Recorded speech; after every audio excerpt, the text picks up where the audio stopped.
नमस्कार दोस्तों, स्वागत है आपका एटोरियल डिस्कशन में। 22 दिसंबर 2025 डेट है आज की। और मुझे पता है, देखो वीडियोस काफ़ी लेट आ रही हैं, लेकिन देखो मैं थोड़ा सा फंसा हुआ हूँ। पॉलिटी की क्लासेस चल रही हैं, जैसे मैंने आपको बताया था ना। बस 6-7 क्लासेस और बाकी हैं। टोटल 13-14 क्लासेस थी और 6 क्लासेस तो हो भी गई हैं। तो बस 6-7 दिनों 10 दिनों की बात है। और उसके बाद फिर से हमारा वही रूटीन रहेगा, सुबह वीडियो डिस्कस करेंगे। कोई बात नहीं यार, कई बार सिचुएशन आ जाती है। मैं खुद इतना ज़्यादा हेक्टिक हो गया है मेरे लिए शेड्यूल कि दो दो क्लासेस लेनी पड़ती है, तैयारी भी करनी पड़ती है क्लासेस की, फिर मैनेजमेंट का भी काम रहता है। लेकिन ठीक है, ज़िंदगी है, फेज़ आते हैं, कई बार कम काम, कई बार ज़्यादा काम। तो 3 इश्यूज डिस्कस करेंगे। सबसे पहले जो ये पार्लियामेंट का विंटर सेशन खत्म हुआ है, इसको समराइज करते हुए आर्टिकल डिस्कस करेंगे।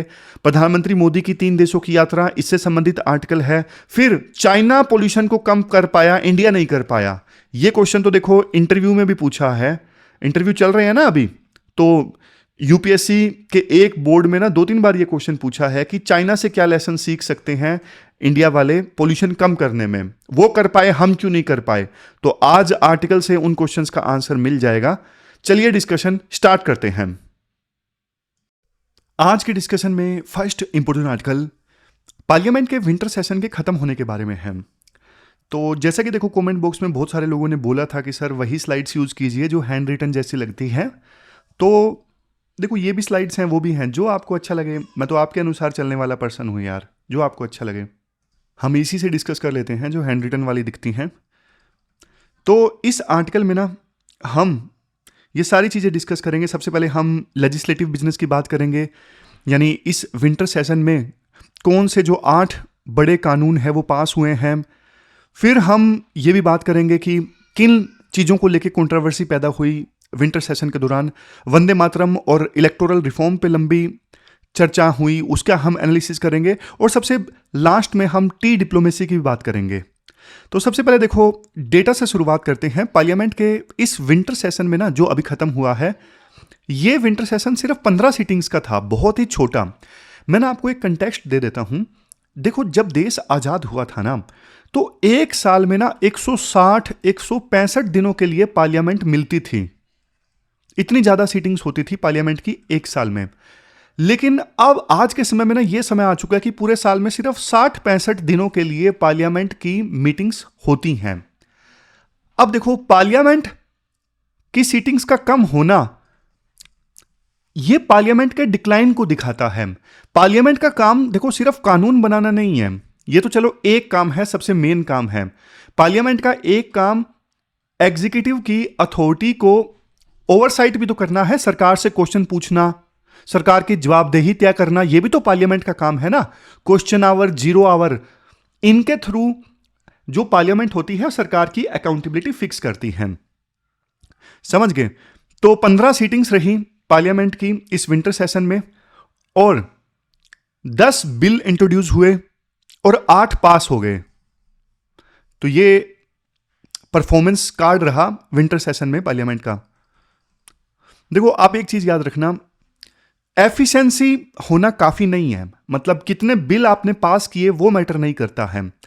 मैटर ये करता है, डेमोक्रेसी में डेलिब्रेशन होना जरूरी है कि उन बिलों पे कंस्ट्रक्टिव डिस्कशन हुआ या नहीं हुआ। जब बिल्स देखो जल्दी पास हो जाते हैं ना, तो फिर इसका मतलब उन पे डिस्कशन नहीं हुआ, उनकी स्क्रूटिनी नहीं हुई, छानबीन नहीं हुई, और जल्दबाजी में वो बिल पास कर दिए गए। तो ये बात राइटर बोलते हैं।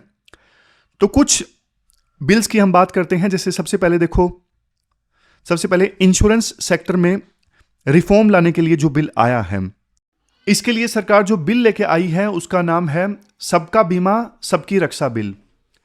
अब इस बिल में प्रोविजन यह है कि इंश्योरेंस सेक्टर में ना 100% जो एफडीआई है ना, 100% एफडीआई उसको अलाउ कर दिया गया है।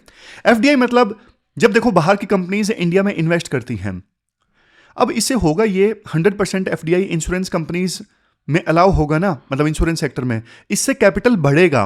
बाहर की जो बड़ी कंपनीज है वो इन्वेस्ट करेंगी और इंश्योरेंस जो है वो हर घर तक पहुंचेगा। इसीलिए इसका नाम रखा गया है सबकी बीमा सबकी रक्षा बिल। इसके बारे में ये आर्टिकल हमने अलग से डिस्कस भी किया था, ऑलमोस्ट हफ्ता 10 दिन पहले।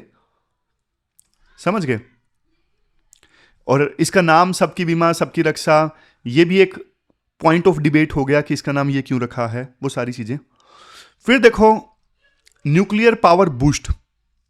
न्यूक्लियर पावर बूस्ट मतलब अभी तक ना न्यूक्लियर पावर पे किसकी मोनोपोली है? सरकार की मोनोपोली है।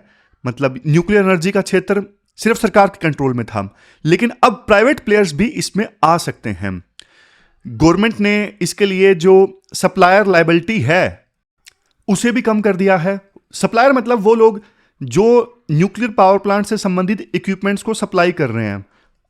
अब मान लो न्यूक्लियर एक्सीडेंट हो गया तो उनको मैक्सिमम कितना कंपनसेशन देना पड़ेगा? 3,000 करोड़ का। मतलब उनकी लायबिलिटी पर ना एक कैप लगा दिया कि भाई न्यूक्लियर एक्सीडेंट हो गया, तुम्हें बस इतना ही कंपनसेशन देना है, इससे ज्यादा नहीं देना है। समझ गए? तो इसका रिजल्ट ये निकलेगा कि ना प्राइवेट जो प्लेयर्स है ना वो ज्यादा इंटरेस्टेड होंगे अब न्यूक्लियर एनर्जी के क्षेत्र में। और एक चीज इससे संबंधित हमने आर्टिकल भी डिस्कस किया था, शांति बिल, कि जो प्राइवेट प्लेयर्स है ना उनको ऊपर ऊपर का काम दिया जाएगा। ऐसा नहीं कि वो जो न्यूक्लियर फ्यूल है उसको रीप्रोसेस करके वेपन वगैरह बना सके और बाद में उसको ब्लैक मार्केट में बेच दें। नहीं भाई, ऐसा काम उनको नहीं दिया जाएगा, ऊपर ऊपर का काम दिया जाएगा। ये भी हमने ऑलमोस्ट एक हफ्ता पहला डिस्कस किया था, ये शांति बिल के बारे में। तो अभी जो ये आर्टिकल डिस्कस कर रहे हैं ना, ये एक प्रकार से पूरे विंटर सेशन को ना समराइज कर रहा है। वैसे हमने इंश्योरेंस सेक्टर रिफॉर्म वाले बिल के बारे में भी डिस्कस किया था, न्यूक्लियर पावर प्लांट वाले बिल के बारे में भी डिस्कस किया था, मनरेगा को खत्म करने के लिए सरकार जो बिल लेकर आई, ये वाला VBG रामजी बिल, इसके बारे में भी हमने डिस्कस किया था। और ये इस पे तो काफी कंट्रोवर्सी भी हुई। 2005 की ये रूरल एम्प्लॉयमेंट स्कीम थी मनरेगा, इसमें बड़े बदलाव हुए हैं। नाम है विकसित भारत गारंटी फॉर रोजगार एंड आजीविका मिशन ग्रामीण, यानी VBG रामजी। अब इसका फोकस देखो सिर्फ गड्ढे खोदने पे नहीं होगा। VBG रामजी स्कीम का स्किल बिल्डिंग पे इसका फोकस होगा। देखो मुझे याद है ऑलमोस्ट ना शायद 3-4 साल पहले की बात हो गई, डिबेट चल रही थी मनरेगा पे, और अपोजिशन ने आरोप लगाया कि सरकार जो है मनरेगा को इनडायरेक्टली बंद कर रही है कम फंड्स एलोकेट करके। तो तब ना प्रधानमंत्री मोदी ने ना पार्लियामेंट में एक व्यंग्य कसा था, सरकेज़म किया था, मुझे वो याद आ रहा है। उन्होंने बोला था कि देखो मनरेगा स्कीम मैं बंद कभी नहीं करूंगा। उन्होंने फनी वे में बोला था कि देखो यार, तुम मेरे से लड़ते हो कोई बात नहीं, लेकिन तुम्हें मेरी पॉलिटिकल स्किल पे तो भरोसा होगा ना कि हाँ भाई मैं कुछ जानता हूं पॉलिटिक्स के बारे में, तभी जीत के आया हूं 2 बार। पहले की बात है, दूसरी सरकार की, तभी मैं बार बार जीत के आ रहा हूं, कुछ तो मेरे अंदर पॉलिटिकल स्किल होगी ना। तो वो बोलते हैं कि देखो मेरे अंदर जितनी पॉलिटिकल स्किल है ना, उसके बेस पे मैं मनरेगा कभी नहीं बंद करूंगा। क्यों नहीं बंद करूंगा? क्योंकि ना ये विपक्ष की नाकामी का जीता जागता सबूत है मनरेगा कि हम ना आज़ादी के 50 साल बाद, या जितने भी साल हुए थे उस समय 2005 में, आज़ादी के इतने साल बाद ऐसी स्कीम लेके आए हैं कि गड्ढे खोदने पड़ रहे हैं रोजगार जनरेट करने के लिए। तो मतलब वो हमेशा से इस चीज के ना खिलाफ थे प्रधानमंत्री मोदी कि हाँ भाई गड्ढे खोदने के लिए पैसा देना पड़ रहा है, ऐसी स्कीम हम लेके आए हैं। तो अब वो सोच यहां दिखती भी है इस बिल में कि हाँ भाई VBG रामजी स्कीम में गड्ढे खोदने के लिए पैसा नहीं मिलेगा, स्किल वगैरह डेवलप की जाएगी। तो वो सारी चीजें हैं। बात देखो सही भी है, लेकिन देखो यार स्किल डेवलप करने के बारे में ना बहुत सारी बातें हुई थी, बट उतना रिजल्ट नहीं आया। ना तो अच्छी स्किल दे पाए हैं हम हमारे देश में युवा लोगों को। इतनी सारी स्किल बिल्डिंग स्कीम्स चलाई थी, स्किल इंडिया मिशन बहुत सारी चलाई थी, कोई खास कामयाब हुई नहीं। दूसरा, स्कूल एजुकेशन को वोकेशनल स्किल से जोड़ने की बात हुई थी, वोकेशनल एजुकेशन से, उसमें भी कुछ खास काम नहीं हुआ, और उस हिसाब से जॉब्स भी नहीं पैदा हुई। समझ गए? चलो अब तीसरी बात करते हैं, क्लीनिंग द जंक, मतलब चौथे बिल की बात करते हैं। जंक मतलब कचरा। कॉलोनियल ईरा के ना कुछ बहुत पुराने कानूनों को खत्म करने के लिए बिल लाया गया इस सेशन में, जो कि बहुत अच्छी चीज है। पुराने कानून बस एक्टिव हैं, कुछ लेना देना नहीं है, खामा खा की बिजनेस करने में रुकावट पैदा करते हैं। तो ऐसे एक्ट्स को रिमूव किया गया है। कॉलोनियल ईरा के लाज थे, और इससे ईज ऑफ डूइंग बिजनेस जो है वो इंप्रूव होता है। गवर्नमेंट लीगल पछड़ों में कम पड़ती है जब ऐसी ऐसी चीजें होती हैं। मामले कोर्ट में कम जाते हैं, तो जुडिशरी में केसेस भी कम होते हैं, पेंडेंसी कम होती है, लोगों की भी ज़िंदगी आसान होती, सरकार की भी ज़िंदगी आसान होती और जुडिशरी की भी ज़िंदगी आसान होती जब इस प्रकार के पुराने घटिया कानून हटा दिए जाते हैं, रिपील कर दिए जाते हैं, जो अब किसी काम के नहीं है। इसके बाद देखो राइटर ये बोलते हैं सेशन में ना एक विवाद भी हुआ बिल्स के हिंदी टाइटल को लेके। जो नॉन हिंदी स्टेट्स थे ना, जैसे तमिलनाडु है, उन्होंने इस चीज का विरोध किया कि आप ना सारे बिल्स का टाइटल तो हिंदी रख देते हो, गलत है। हमारा ना आर्टिकल 348, ये वाला आर्टिकल 348 ये कहता है कि देखो पार्लियामेंट की सारी प्रोसीडिंग और बिल्स के जो टेक्स्ट है ना वो इंग्लिश में होने चाहिए, लेकिन देखो यहां पे हिंदी नाम रख दिए जाते हैं, तो इसलिए नॉन हिंदी वाले स्टेट्स ने विरोध किया। एमपीज का ये कहना था कि टाइटल्स को इंग्लिश में ही रखा जाए ताकि वो सबको समझ में आए। जब टाइटल्स सिर्फ हिंदी में होते हैं ना तो ये फेडरल स्पिरिट के खिलाफ हो जाता है। आपका क्या व्यू है वैसे, आप भी इस बारे में बताइएगा। और ये हम ठीक कर लेते हैं, एक सेकेंड, अच्छा नहीं लग रहा है, इसको ऊपर ले जाते हैं। हाँ ठीक है। फिर देखो नेशनलिज्म वर्सेस पॉलिटिक्स, यानी वंदे मातरम को 150 साल पूरे हो गए ना, इस पे भी लंबी चर्चा हुई। लोकसभा में ना 11 घंटे इस पे चर्चा हुई और राज्यसभा में 13 घंटे इसी इशू पे चर्चा हुई। भाई और कोई इशू नहीं मिला आपको चर्चा करने को लेके कि आप वंदे मातरम पे इतने घंटों तक चर्चा कर रहे हो। देखो वंदे मातरम अपने लिए गर्व का इशू है, अपनी प्राइड है, इसमें कोई डाउट नहीं है। पार्लियामेंट का वक्त ना लेकिन कानून बनाने के लिए होना चाहिए। तो आर्टिकल भी इस चीज को बोलते हैं, आर्टिकल में इस चीज को राइटर बोलते हैं कि देखो इस इशू पर डिबेट करके एक दूसरे के पेट्रोटिज्म पे सवाल उठाना ये सही नहीं था। बस एक सर्वसहमति के साथ में रेजोल्यूशन पास कर देना चाहिए था कि हाँ भाई 150 साल पूरे हो गए और वंदे मातरम हमारी प्राइड है, वंदे मातरम की तारीफ करते हुए एक कर देते रेजोल्यूशन पास। लेकिन नहीं, 11 घंटे लोकसभा में, 13 घंटे राज्यसभा में इस इशू पे डिबेट हुई कि तुम्हारा पेट्रोटिज्म कम है, हमारी देशभक्ति ज़्यादा है। गलत चीज़ है। एक तरफ दिल्ली की हवा देखो कितनी खराब है, रोजगार नहीं है, तो इंपॉर्टेंट इश्यूज पे डिस्कशन होनी चाहिए। फिर इसके बाद देखो मिस्ड अपॉर्चुनिटीज़ की बात करते हैं। मिस्ड अपॉर्चुनिटीज़ में राइटर देखो ये बोलते हैं कि इलेक्शंस में ट्रांसपेरेंसी लाने के लिए ना डिबेट तो बहुत लंबी हुई, 13 घंटे की डिबेट हुई लोकसभा में, लेकिन कोई बड़ा सॉल्यूशन नहीं निकला।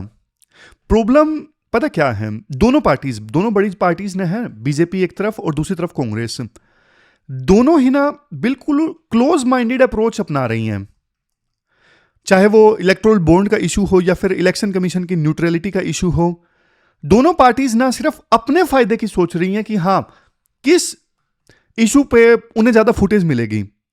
लेकिन देखो पब्लिक का भरोसा जितना जरूरी है, डिस्कशन सिर्फ ना पॉलिटिकल एलिगेशन लगाने के लिए नहीं होना चाहिए, कोई निचोड़ भी निकलना चाहिए कि क्या किया जा सकता है इलेक्शंस में और ज्यादा क्रेडिबिलिटी लाने के लिए, ट्रांसपेरेंसी लाने के लिए कुछ निचोड़ निकालना चाहिए था, जो कि नहीं निकला। फिर देखो पब्लिक हेल्थ इशू पे एक बहुत बड़ा गैप दिखा। अपोजिशन ने ना दिल्ली के एयर पोल्यूशन पे डिस्कशन मांगा, लेकिन गवर्नमेंट ने अलाउ नहीं किया। देखो आज के समय में जैसे दिल्ली की हवा है ना, मजाक नहीं कर रहा यार, खांसी आ रही है बहुत ज्यादा, मेरे को खुद को आ रही है। और इतना बड़ा पब्लिक हेल्थ क्राइसिस है, पूछो मत, मतलब मन करता है कि बस दिल्ली छोड़ के चले जाएं। कहाँ जाएं, लेकिन दिक्कत भी तो यही है ना, अगले साल जाएंगे। ऐसा ही रहा, मैं तो छोड़ दूंगा दिल्ली, सही बता रहा हूँ। अपना कोई फर्क नहीं पड़ता यार, लेकिन यार फैमिली का तो फर्क पड़ता है ना यार। इंसान सही बताऊं तो खुद की चिंता नहीं करता है। आप लोग भी मुझे लगता है नहीं करते होंगे कि क्या ही हो जाएगा, मर जाएंगे, लेकिन अपने परिवार वालों का तो सोचता ही है, सबका सोचता ही है ना। चलो इसके बाद में ना राइटर ये बोलते हैं, देखो जब पार्लियामेंट ना 0 आवर में या फिर क्वेश्चन आवर में ऐसे जनहित के मुद्दे नहीं डिस्कस करेगी ना, तो फिर पार्लियामेंट को लोग भी सीरियस नहीं लेंगे। और सरकार की अकाउंटेबिलिटी कैसे पार्लियामेंट फिक्स करेगी अगर 0 आवर और क्वेश्चन आवर में इतने बड़े मुद्दे जो हैं वो नहीं उठाए जाएंगे। और राइटर एक इशू ये भी उठाते हैं, कुछ जो बिल्स हैं ना वो जल्दी पास हो गए कुछ बिल्स, उन पे प्रॉपर डिस्कशन होनी चाहिए थी। लास्ट में ये बोला जाता है, सेशन की देखो एक अच्छी बात ये रही, कड़वाहट सरकार और ओपोजिशन के बीच में कुछ कम हुई। कांग्रेस के जो प्रेसिडेंट हैं मल्लिकार्जुन खड़गे, उन्होंने भी ये माना कि सेशन पीसफुली चला। और एंड में स्पीकर की जो चाय पार्टी थी ना, उसमें अपोजिशन भी गया और सरकार तो आता ही है, मतलब स्पीकर की चाय पार्टी होती है सेशन खत्म होने के बाद में। पिछले 2-3 सेशन से ना ओपोजिशन जा नहीं रहा था, इतनी कड़वाहट थी, लेकिन इस टी पार्टी सेशन में सेशन खत्म होने के बाद में ओपोजिशन गया। तो कुल मिला के देखो सेशन मिक्स रहा, एफिशिएंसी रही, लेकिन डेलिबरेटिव डेमोक्रेसी में थोड़ी कमी रही जो कि होना चाहिए था। ये पूरा आर्टिकल हमने डिस्कस किया, चलते हैं आगे। इसके बाद नेक्स्ट आर्टिकल देखो, इंडियन फॉरेन पॉलिसी से संबंधित है। आप ना सिलेबस में जीएस पेपर 3, जीएस पेपर 2 के आईआर से आर्टिकल को रिलेट कर सकते हो। तो ये जो आर्टिकल है इसको भी हम वैसे ही डिस्कस करें हैंड रिटन स्लाइड्स वाले फॉर्म में। अब देखो दिक्कत ये है ना, कुछ बच्चों को अच्छी लगती हैं वो स्लाइड्स, कुछ को अच्छी नहीं लगती हैं, तो मैं भी कंफ्यूज हो जाता हूँ कि ज़्यादा बच्चों को वो अच्छी लगती है या नहीं लगती हैं। सबसे पहले कंटेक्स्ट की बात करते हैं कि ये इंडियन डिप्लोमेसी वाला जो आर्टिकल आया है वो आखिरकार क्यों आया है। देखो हाल ही में प्रधानमंत्री मोदी ना 3 देशों की यात्रा पर गए थे, एक जॉर्डन, दूसरा इथोपिया और तीसरा ओमान। 3 देशों की यात्रा के चलते प्रधानमंत्री मोदी की मेसी से मुलाकात नहीं हो उसकी। अर्जेंटीना के जो प्लेयर आए थे ना मेसी, हाँ यार मैं सोच रहा था इस पे आर्टिकल नहीं आया। अर्जेंटीना के जो प्लेयर मेसी आए थे उनको इंडिया लाने में इतना खर्चा हुआ, उतने पैसों से तो हमारे देश में हम स्पोर्ट्स बढ़िया से डेवलप करते, इस पे एक आर्टिकल आना चाहिए था, नहीं आया। खैर मुद्दे पे आते हैं। तो 3 देशों की यात्रा पर प्रधानमंत्री मोदी गए थे और ऊपर से देखने से देखो ये लगता है कि ये सिर्फ प्रधानमंत्री मोदी की फॉरेन विजिट थी, लेकिन ना पीछे काफी गहरे डिप्लोमेसी के ऑप्टिक्स छुपे हैं कि ये यात्रा अभी इस समय क्यों हुई, इन देशों में क्यों हुई। देखो सबसे पहले ना आप एक टर्म समझो जो आर्टिकल में ना यूज होती है। टर्म क्या है? टर्म है ट्रांजैक्शनल वर्ल्ड। ट्रांजैक्शनल वर्ल्ड ये टर्म यूज होती है शुरुआत में आर्टिकल में। इसका क्या मतलब है? इसका मतलब देखो ये है, पहले ना डिप्लोमेसी आइडियोलॉजी पे चला करती थी। मतलब जैसे कोल्ड वॉर के दौरान आपको याद होगा कि या तो आप यूएसए के साथ हो या फिर यूएसएसआर के साथ हो। यूएसएसआर का साथ मतलब आप कम्युनिज्म सोशलिज्म के साथ में हो, और यूएसए के साथ मतलब आप लिबरलिज्म का साथ दे रहे हो, कैपिटलिज्म का साथ दे रहे हो, वो सारी चीजें पहले आइडियोलॉजी पे चला करती थी डिप्लोमेसी। अब दुनिया ना ट्रांजैक्शनल हो गई है। ट्रांजैक्शनल मतलब लेन देन पे, तुम मुझे कुछ दो मैं तुम्हें कुछ दूंगा। अब ऐसी सोच हो गई है। ट्रंप जो है वो सीधा ट्रांजैक्शनल सोचते हैं कि तुम मुझे फायदा पहुंचाओगे तो मैं तुम्हें कुछ दूंगा, अदरवाइज कुछ नहीं दूंगा। तुम मेरे कितने काम के हो तो मैं तुम्हारी बात सुनूंगा, अदरवाइज भाग यहां से, मतलब नहीं सुनूंगा। ऐसी सोच है ट्रंप की। पूरी ट्रांजैक्शनल हो गई आज की दुनिया। मतलब मेरा क्या फायदा होगा, मेरा फायदा होगा तब मैं तुम्हारा फायदा करवाऊंगा। तो इस नए वर्ल्ड ऑर्डर में ना प्रधानमंत्री मोदी 3 देशों में जाते हैं, जॉर्डन, इथोपिया, ओमान। अब कॉमन थ्रेड क्या है इन 3 देशों के बीच में? जॉर्डन, इथोपिया, ओमान, क्या कॉमन है? कॉमन थ्रेड देखो ये है, ये तीनों ना ग्लोबल साउथ का हिस्सा हैं। ग्लोबल साउथ जो है कोई ज्योग्राफिकल टर्म नहीं है कि हाँ भाई ये ग्लोब है तो नीचे वाले जो देश हैं वो ग्लोबल साउथ हैं, नहीं। ग्लोबल साउथ में देखो ज्यादातर वो देश आते हैं जो अभी डेवलपिंग हैं, जो पहले कॉलोनी वगैरह बनाए गए थे यूरोपियन कंट्रीज के द्वारा, तो वो देश आते हैं ग्लोबल साउथ में। समझ गए? फिर से बोल देता हूं, ग्लोबल साउथ देखो वो डेवलपिंग नेशंस हैं जिनकी आवाज ग्लोबल प्लेटफॉर्म्स पे ना थोड़ी कम सुनी जाती है, और ना इंडिया का एम्बिशन है कि ऐसे ग्लोबल साउथ कंट्रीज का ना मैं लीडर बनूं, मैं उनकी आवाज बनूं। ऐसा इंडिया का हमेशा से इच्छा रही है, इंडिया का एम्बिशन रहा है। तो एक एक करके तीनों देश की बात करेंगे। सबसे पहले हम ओमान की बात करेंगे। मैप नहीं है इसमें, है ना? चलो मैं मैप दिखाता हूं, रुको। ओमान दिख रहा है आपको? यहां पे देखो ये है ओमान। कट भी रहा है ना? कट रहा है, एक सेकंड, थोड़ा सा कटेगा, चलो कोई बात नहीं, आप देख लो। ये बिल्कुल लास्ट में ओमान है। ये देखो ये ओमान है। ये पूरा जो अरेबियन पेनिनसुला है ना, इस अरेबियन पेनिनसुला का बिल्कुल साउथ ईस्ट कॉर्नर है ओमान। साउथ ईस्ट कॉर्नर है, बिल्कुल साउथ ईस्ट में। प्रधानमंत्री मोदी ने ना यहां पर ओमान के जो सुल्तान है ना, क्या नाम है इनका, हैथम बिन तारिक, एक सेकंड में अगली स्लाइड निकालनी थी ना, ये देखो, ये ओमान की हमने बात की। इनके सुल्तान थे सुल्तान हैथम बिन तारिक। इनके साथ में प्रधानमंत्री मोदी ने मुलाकात की और यहाँ पे सबसे बड़ा जो कीवर्ड डिस्कस हुआ, जो मीटिंग से निकल के आया, वो था सेपा। क्या? सेपा। सेपा मतलब कॉम्प्रिहेंसिव इकोनॉमिक पार्टनरशिप एग्रीमेंट। थोड़े बेसिक्स क्लियर कर देता हूं। एक होता है फ्री ट्रेड एग्रीमेंट, कि दोनों देश आपस में ट्रेड करेंगे तो टैरिफ वगैरह नहीं लगाएंगे या फिर मिनिमम लगाएंगे।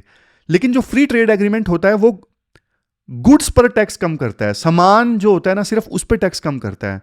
लेकिन जो ये सेपा होता है ना, कॉम्प्रिहेंसिव इकोनॉमिक पार्टनरशिप एग्रीमेंट, ये देखो सामान के अलावा, गुड्स के अलावा सर्विसेज, जैसे इंडिया की कोई कंपनी है वहां पे सर्विसेज प्रोवाइड कर रही है, सर्विसेज, इन्वेस्टमेंट या फिर दूसरी जो रेगुलेटरी एस्पेक्ट्स है ना, उनको भी कवर करता है सेपा।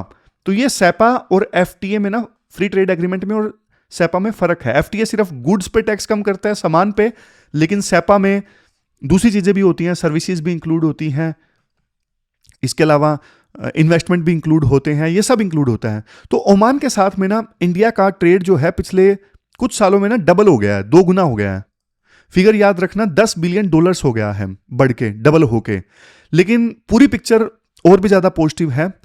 देखो ओमान ना सिर्फ, आप यूं मत बोलो कि एक सिंपल देश है। ओमान हमारे लिए तो एक दरवाजा है। किस चीज का दरवाजा है? गल्फ कोऑपरेशन काउंसिल में अपनी जड़ें मजबूत करने का दरवाजा है ओमान। क्योंकि अरेबियन पेनिनसुला के बिल्कुल साउथ ईस्ट में है ना, तो वहां से इंडिया का सामान एंटर करके बाकी अरेबियन कंट्रीज में भी पहुंच सकता है। तो इसीलिए राइटर बोलते हैं दरवाजा है अरेबियन पेनिनसुला का ये जो देश है ओमान। अगर ओमान के साथ में सेपा साइन हुआ है तो पूरे गल्फ रीजन के साथ में फ्री ट्रेड का जो रास्ता है वो खुल जाता है। और ओमान की जो लोकेशन है वो काफी स्ट्रेटेजिक है। मैं लोकेशन फिर से दिखाता हूं। ये देखो, ओमान जो है वो स्ट्रेट ऑफ हॉर्मज के पास में है। यहां से सारे शिप्स आते हैं, वो स्ट्रेट ऑफ हॉर्मज से होके गुजरते हैं। ये जो नैरो स्ट्रिप आपको दिख रही है, तो मतलब लोकेशन इतनी स्ट्रेटेजिक है ओमान की कि इंडिया की एनर्जी सिक्योरिटी और मैरीटाइम सिक्योरिटी के लिए ओमान काफी ज्यादा इंपॉर्टेंट है। चलो, ओमान के बारे में हमने अच्छी चीज डिस्कस कर ली। फिर दूसरा देश जिसकी यात्रा पर प्रधानमंत्री मोदी गए थे वो इथोपिया है। वो क्या है? इथोपिया। इथोपिया देखो अफ्रीका का एक देश, और ये भी देखो सिर्फ एक देश नहीं है, ये अफ्रीकन यूनियन का हेडक्वार्टर है। मतलब अगर इथोपिया खुश तो पूरे अफ्रीका से हम कनेक्ट कर सकते हैं। अब यहां पे देखो इथोपिया की यात्रा पर प्रधानमंत्री मोदी गए, 2 बड़ी चीजें डिस्कस हुई। कौन सी 2 चीजें निकल के आई? एक तो देखो लॉन्च ऑफ स्ट्रेटेजिक पार्टनरशिप, मतलब इथोपिया के प्रधानमंत्री अबिय अहमद अली के साथ मिलकर प्रधानमंत्री मोदी ने इंडिया और इथोपिया के बीच में ना स्ट्रेटेजिक पार्टनरशिप लॉन्च की, कि मतलब अब सिर्फ ट्रेड पे फोकस नहीं होगा, ट्रेड के अलावा टेक्नोलॉजी शेयरिंग पे और नॉलेज शेयरिंग पे भी फोकस होगा। दूसरा देखो इंडिया अफ्रीका समिट, जिसपे प्री में क्वेश्चन भी यूपीएससी पूछ चुकी है, काफी समय से हुआ नहीं है। ये लास्ट बार शायद 2016 में हुआ था, पता नहीं 15 में हुआ था, उसी के राउंड हुआ था, लेकिन उसके बाद हुआ नहीं है शायद, है ना? कमेंट बॉक्स में बताना कि लास्ट इंडिया अफ्रीका समिट कब हुआ है। तो इसके शेड्यूलिंग को लेकर भी चर्चा हुई कि इसको अब कब शेड्यूल करना है। नेक्स्ट इंडिया अफ्रीका समिट करवाना चाहता है इंडिया जल्द से जल्द। और देखो एक चीज आप याद रखिएगा, इथोपिया ना अब ब्रिक्स का भी मेंबर बन चुका है। ब्रिक्स का नया मेंबर है इथोपिया, और 2026 में ना इंडिया ब्रिक्स की ना चेयरमैनशिप लेगा। तो देखो इथोपिया और इंडिया मिलके ब्रिक्स के अंदर ग्लोबल साउथ का जो एजेंडा है वो सेट कर सकते हैं। मतलब मिलके ग्लोबल साउथ के लिए इश्यूज पे चर्चाएं वगैरह ऑर्गेनाइज करवा सकते हैं इंडिया और इथोपिया ब्रिक्स के अंदर। यहां पे देखो इंडिया जो है वो इथोपिया के ना बड़े भाई का रोल प्ले कर रहा है। मतलब इंडिया डेवलपमेंट में इथोपिया की मदद करना चाहता है। जबकि दूसरा देश जो है वो चाइना जो है वो एक्सप्लॉइटर की भूमिका में ज्यादा रहता है, कि अफ्रीकन कंट्रीज को कैसे ना कैसे करके एक्सप्लॉइट कर लिया जाए, चूस लिया जाए, वैसी भूमिका में चाइना ज्यादा रहता है। इसलिए चाइना को ना ज्यादा पसंद नहीं करते हैं अफ्रीकन कंट्रीज। हाँ, पैसे वगैरह का लालच चाइना देता रहता है, इस वजह से अब पैसा किसको अच्छा नहीं लगता, लेकिन दिल से इंडिया की सॉफ्ट पावर ज्यादा है अफ्रीका में। फिर तीसरा देश जिसकी यात्रा पर गए प्रधानमंत्री मोदी वो है जॉर्डन। ये सबसे कॉम्प्लेक्स पार्ट है। अब देखो यहां पे ना जॉर्डन के साथ में कोई बड़ी डील साइन नहीं हुई, लेकिन देखो जियो पॉलिटिक्स में ना कई बार बात करना भी ना डील करने से ज्यादा इंपॉर्टेंट होता है। मतलब सिर्फ भी बातचीत हुई है वो बल्कि ज्यादा इंपॉर्टेंट है डील होने से। कैसे, आप कंटेक्स्ट समझिए। जॉर्डन जो है ना वो देखो इजराइल का पड़ोसी देश है, और पैलेस्टीन से जो रिफ्यूजीज आते हैं ना उसका डायरेक्ट असर ना जॉर्डन पे पड़ता है।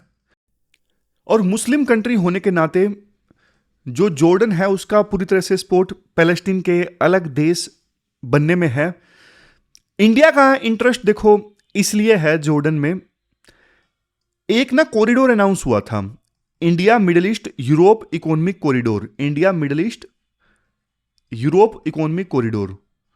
ये जो कॉरिडोर है ना, ये देखो इंडिया से होके यूरोप तक जाता है और बीच में जॉर्डन एक हब बनता है। लेकिन ये दिक्कत ये है, पैलेस्टीन इजराइल के बीच में वार स्टार्ट हो गया ना, तो उसके बाद से ये जो कॉरिडोर है ना ठंडे बस्ते में चला गया है। वैसे ये चाइना के बेल्ट एंड रोड इनिशिएटिव का जवाब था। तो मोदी जी का वहां पे जाना जॉर्डन में एक प्रकार से सिग्नल था कि हम पैलेस्टीन के काज को सपोर्ट करते हैं और हम टू स्टेट सॉल्यूशन की थ्योरी में विश्वास रखते हैं कि इजराइल के अलावा एक और देश होना चाहिए, पैलेस्टीन, यानी इजराइल अलग और एक सोवरेन इंडिपेंडेंट कंट्री पैलेस्टीन अलग। तो इसी वजह से राइटर बोल रहे हैं कि जॉर्डन में जाना ये एक बड़ा संकेत था। और ना इसको हम बोल सकते हैं डी हाइफनेशन। डी हाइफनेशन कैसे बोल सकते हैं हम, आप थोड़ा ध्यान से सुनिएगा। डी हाइफनेशन मतलब देखो हम दुश्मनों से ना अलग अलग रिश्ता रख रहे हैं, दो दुश्मनों को हम एक साथ जोड़ के नहीं देख रहे हैं। जैसे कई बार ना यूएसए के संदर्भ में बोला जाता है कि पहले ना यूएसए इंडिया पाकिस्तान को ना एक ही पॉलिसी के रूप में देखता था कि अच्छा इंडिया पाकिस्तान, जब भी वहां के राष्ट्रपति आते तो वो इंडिया भी आते, राष्ट्रपति भी आते, दोनों के बीच में हाइफनेट लगा के देखता था कि इन दोनों को एक साथ डील करना है। बट इंडिया बहुत तेजी से ग्रो कर गया तो यूएसए ने ना दोनों के बीच में ना डी हाइफनेशन कर दिया कि हम, इंडिया बहुत आगे निकल गया है, इंडिया से हम अलग से डील करेंगे और पाकिस्तान अब छोटा मोटा देश है। जब इंडिया से डील करेंगे तो सिर्फ पाकिस्तान के बारे में नहीं सोचेंगे क्योंकि इंडिया अब अलग लेवल पे पहुंच गया है। तो ये मैंने आपको डी हाइफनेशन का मतलब समझाया कि मतलब दो दुश्मनों से अलग अलग रिश्ते रखना, ये मतलब होता है डी हाइफनेशन का। एक तरफ देखो प्रधानमंत्री मोदी जॉर्डन में अरब लीडर्स से मिल रहे हैं और गजा में पीस लाने की बात कर रहे हैं। दूसरी तरफ एस जयशंकर उसी वक्त इजराइल में नेतन्याहू के लीडर से मिल रहे हैं। तो सोच के देखो, दोनों से हम एंगेज कर रहे हैं, दोनों दुश्मन हैं, अरब देश और इजराइल, दोनों से हम अलग अलग समय पे डील कर रहे हैं। मतलब हमने दोनों के बीच में ना डी हाइफनेशन कर दिया है कि दोनों से हम डील करेंगे, अलग अलग डील करेंगे। तो ये इंडिया का ना एक बैलेंसिंग एक्ट है। इंडिया अरब वर्ल्ड को ये बोल रहा है कि हम आपके साथ में हैं, हम पैलेस्टीन को ना भूले नहीं हैं, लेकिन इंडिया जो है वो इजराइल को भी नहीं छोड़ना चाहता है, इजराइल को भी नहीं छोड़ रहा है। तो लास्ट में देखो राइटर ये बोलते हैं ये सारे जो ऑप्टिक्स है ना, एक्टिविटीज, कहाँ जा रहे हो, कहाँ क्या एंगेजमेंट आप कर रहे हो, क्या डील कर रहे हो, ये सारे ऑप्टिक्स अच्छे हैं। बट देखो रियलिटी काफी हार्ड है, सच्चाई कड़वी होती है। हम देखो जॉर्डन में ये बोलते हैं पैलेस्टीन स्टेट बनना चाहिए, पर क्या सेम बात हम नेतन्याहू के मुंह पर बोल पाएंगे? जब नेतन्याहू अगले साल इंडिया की यात्रा पर आएंगे तो नेतन्याहू के मुंह पे हम ये बात बोल पाएंगे कि हम पैलेस्टीन के काज में विश्वास रखते हैं? नहीं बोल पाएंगे उनके सामने। तो देखो डिप्लोमेसी सिर्फ ना फोटो खिंचवाना नहीं होता। आर्टिकल का कंक्लूजन यही है, अगर इंडिया को वास्तव में ग्लोबल साउथ का लीडर बनना है ना, तो अपना जो स्टांस है वो कंसिस्टेंट रखना पड़ेगा। सिर्फ दोस्ती का दिखावा करने से काम नहीं चलेगा। हमें देखो इजराइल को भी पुश करना पड़ेगा कि वो गजा में शांति लेके आए, क्योंकि देखो ये हमारे लिए भी फायदेमंद है। अगर गजा में शांति आते हैं तो India middle east Europe economic corridor का जो सपना है वो पूरा होगा और इसका फायदा इंडिया को होगा मेनली। तो ये पूरा आर्टिकल हमने डिस्कस किया इंडिया की जो डिप्लोमेसी रही उससे संबंधित। अब चलते हैं आगे। इसके अलावा नेक्स्ट आर्टिकल देखो, चाइना से कैसे हम लेसन्स सीख सकते हैं पोल्यूशन टैकल करने के मामले में। चाइना ने कैसे पोल्यूशन को टैकल किया, क्योंकि देखो सिचुएशन तो वहां भी बहुत ज़्यादा खराब हो गई थी एक समय में। मतलब आज का देखो ये टॉपिक है, सिर्फ इन्वायरमेंट का टॉपिक नहीं है, बहुत सीरियस इशू है, जो मैंने पहले आर्टिकल में भी बोला, हेल्थ क्राइसिस वाला इशू है। आप सुबह उठिए, नॉर्थ इंडिया में हो तो खिड़की खोलिए, बाहर आपको सनशाइन नहीं नजर आएगी, एक ग्रे कलर का ब्लैंकेट आपको दिखेगा। ये क्या है? ये स्मोग है। अब यही दिल्ली की रियलिटी है, देखो दिल्ली एनसीआर की आज के समय में। तो हम कंपैरेटिव एनालिसिस करेंगे। एक तरफ दिल्ली है जो दुनिया की सबसे ज़्यादा पोल्यूटेड सिटीज़ में टॉप पर है, और दूसरी तरफ बीजिंग है। एक टाइम था देखो 2000 के आसपास, जब बीजिंग को ग्रे सिटी कहा जाता था, इतना ज़्यादा पोल्यूशन था, वहाँ के लोग मास्क पहन के सोते थे। बट आज के समय में 10 सालों के अंदर अंदर बीजिंग ने अपना जो PM 2.5 का लेवल है वो 50% तक कम कर लिया है। तो बीजिंग ने आखिरकार ऐसा क्या किया? तो ये सारी चीज़ें हम डिस्कस करेंगे कि बीजिंग ने ऐसा क्या जादू किया, और हमारे पास में लाज हैं फिर भी हम क्यों फेल हो रहे हैं। एयर सेड का क्या कंसेप्ट है ये भी हम डिस्कस करेंगे, सॉल्यूशंस की भी बात करेंगे, सब डिस्कस करेंगे। लेकिन सबसे पहले कंपैरिजन की बात करते हैं। कंपैरिजन भी देखो डेटा के थ्रू, ताकि आप आंसर्स में यूज कर सको। इंटरव्यू चल रहे हैं, इंटरव्यू में भी आप यूज कर सको, इसलिए डेटा हम पहले देखते हैं। देखो 2013 में ना बीजिंग का जो एवरेज PM 2.5 था ना, वो 102 यूनिट था, और 2024 में ये गिर के हो गया 31। ये पर्टिकुलेट मैटर 2.5 देखो वो छोटे छोटे पार्टिकल्स हैं जो देखो लंग्स के डिफेंस मैकेनिज्म को ना तोड़ के सीधा ब्लड में घुस जाते हैं और इस प्रकार से नुकसान पहुंचाते हैं। तो ये जो बीजिंग अपना PM 2.5 का लेवल इतना कम कर पाया, ऐसा नहीं है कि किस्मत से हो गया या फिर एक्सीडेंटल हो गया, नहीं। चाइना ने ना 2013 में अपना एक प्लान बनाया था। चाइना का प्लान क्या था? चाइना का, ये दिख नहीं रहा होगा ना नीचे वाला, मैं ठीक कर देता हूं, एक सेकंड। अब आपको नीचे दिख रहा होगा ना, ये देखो, ये लाइन पहले आपको नहीं दिख रही होगी, अब दिख रही है। हाँ, तो चाइना ना 2013 में एक एक्शन प्लान लेके आया, air pollution prevention and control action plan. ये लॉन्च किया चाइना ने 2013 में। इसको उन्होंने बोला कि हम वार ऑन पोल्यूशन स्टार्ट कर रहे हैं, मतलब पोल्यूशन के अगेंस्ट जंग। उन्होंने इसे हेल्थ क्राइसिस के साथ में नहीं जोड़ा, बल्कि चाइना ने ना इसे नेशनल सिक्योरिटी के इशू से जोड़ दिया कि ये नेशनल सिक्योरिटी का इशू है, हमारे यहां पे इतना ज्यादा पोल्यूशन है। और इसके लिए ना उन्होंने 3 हथियार यूज किए। चाइना ने ना 3 हथियार यूज किए। कौन कौन सा? सबसे पहले देखो iron fist enforcement. Iron fist enforcement मतलब चाइना में अगर देखो सेंट्रल गवर्नमेंट अगर ये बोलती है कि फैक्ट्री बंद करो, तो अगले दिन फैक्ट्री बंद, कोई क्वेश्चन उठाने वाला नहीं है। वहां पे इन्वायरमेंटल वर्टिकल रिफॉर्म हुआ। इसका मतलब लोकल ऑफिशियल्स की प्रमोशन इस बात पर डिपेंड करती थी कि उन्होंने पोल्यूशन कम किया या फिर नहीं किया। इंडिया में क्या होता है, हम देखो जीडीपी देखते हैं। चाइना ने कहा ग्रोथ बाद में, पहले हवा साफ करो। उन्होंने हजारों कोल बॉयलर होते हैं ना, हजारों कोयलों से चलने वाले बॉयलर होते हैं ना, उनको नेचुरल गैस से रिप्लेस कर दिया।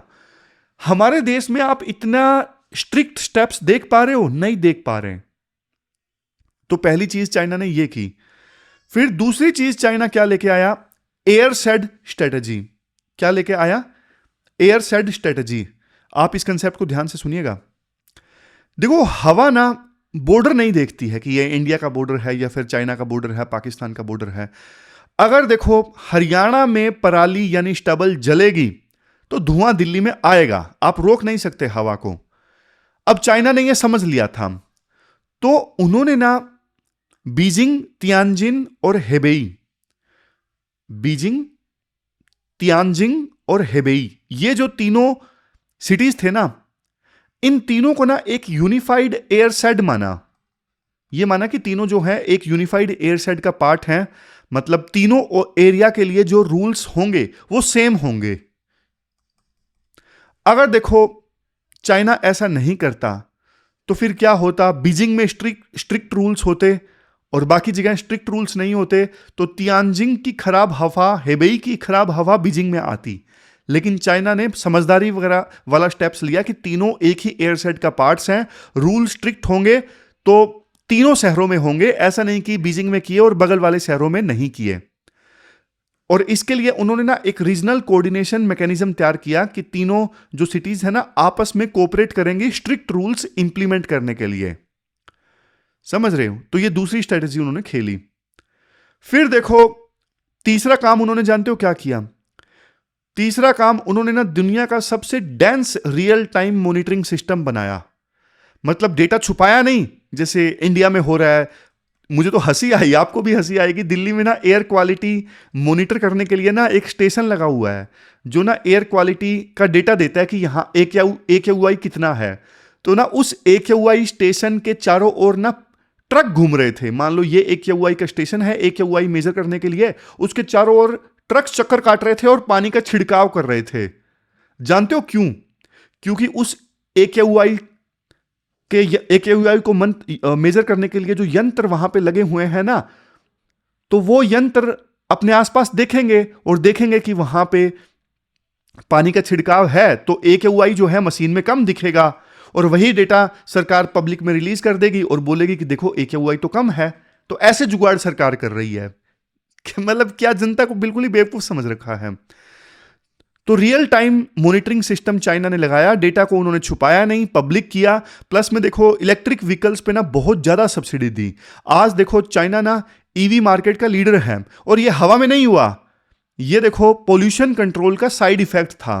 पोल्यूशन से बचने के लिए उन्होंने EV पे बहुत ज्यादा फोकस किया और EV पे फोकस किया तो बहुत ज्यादा सस्ते EV वाले जो व्हीकल्स हैं मार्केट में आने लगे। अब हम आते हैं हमारे देश पे।